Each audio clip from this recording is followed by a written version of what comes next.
As Northeast Florida's housing crisis intensifies, one local nonprofit is rebranding and expanding.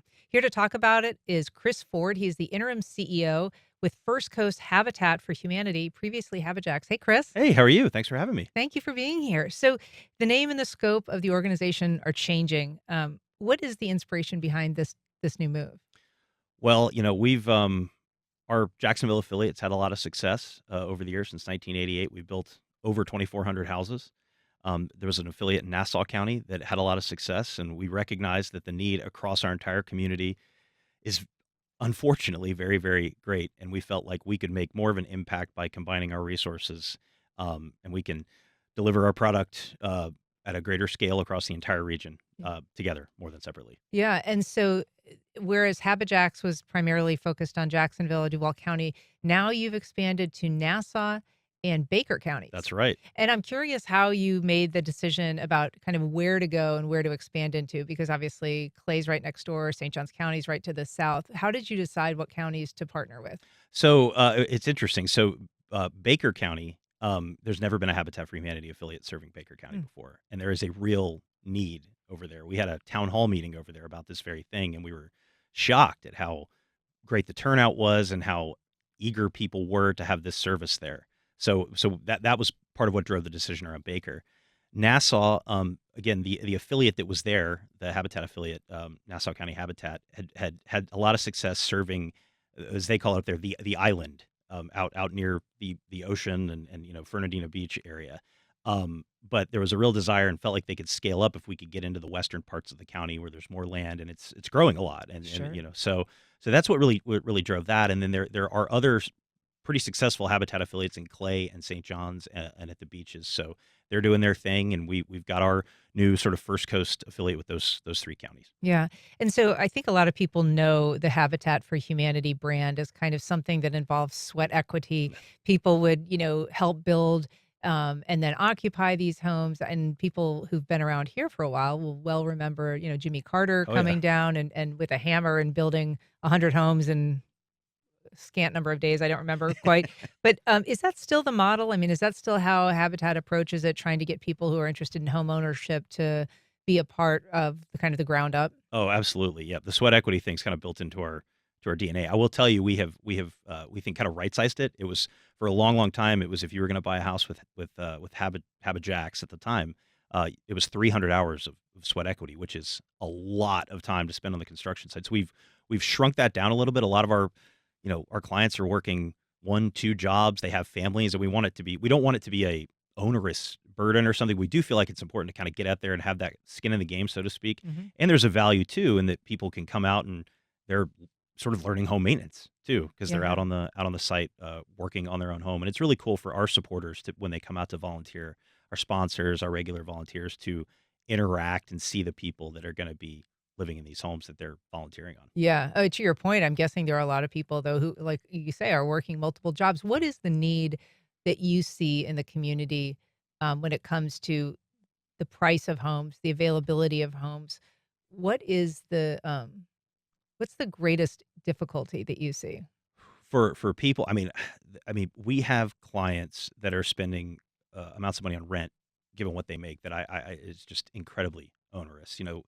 Cost burdened is when somebody spends more than 30% of their monthly income on their housing. And there are people in this community working jobs that we really, really need in our community that are spending 50, 60% of their income on housing.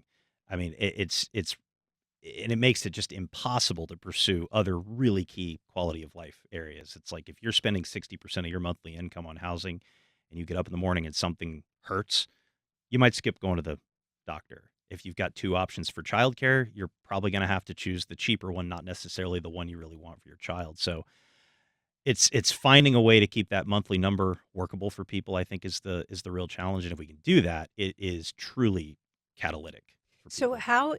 how is your model able to keep home prices within the range of affordability for people so that they're not acquiring a home that leaves them cost burdened? That's right. Yeah. So our rule is that somebody's payment has to be 30% or below, and the way we do that is several fold. So we help with down payment assistance.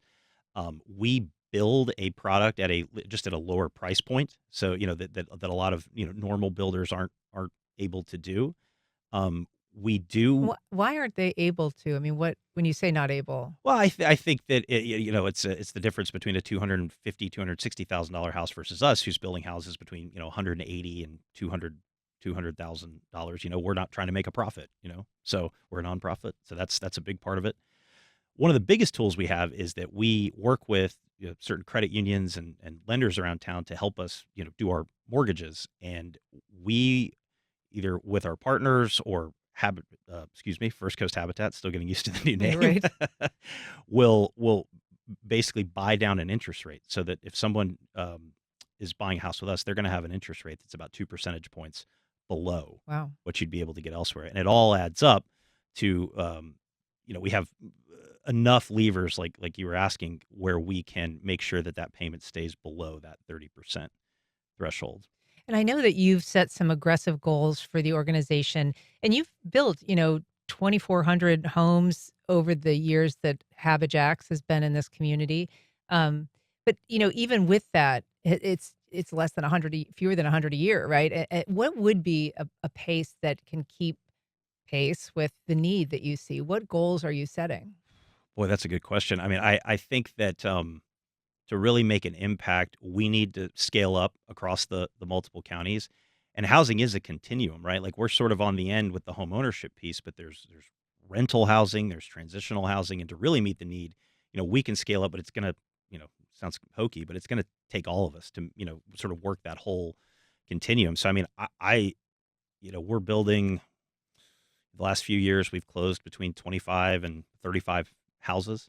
I'd like to see us get up in like the top 5 of the country in terms of, houses closed with families. So, but we've got to have some meaningful discussions with that internally as an organization and with other partners, in the community that work on housing to find out like, well, how do we link arms and cohesively address this across this whole continuum? Because I'm sure you saw, there's a UNF poll that just came out that housing was the number one issue that Duval County voters were concerned about ahead of even crime, which, I mean, even Yeah. as someone that works in this field was like, Right. whoa, man. We're going to have to leave it there. Chris Folds, thanks so much for being here. I really appreciate it. Certainly. Thank you for having me.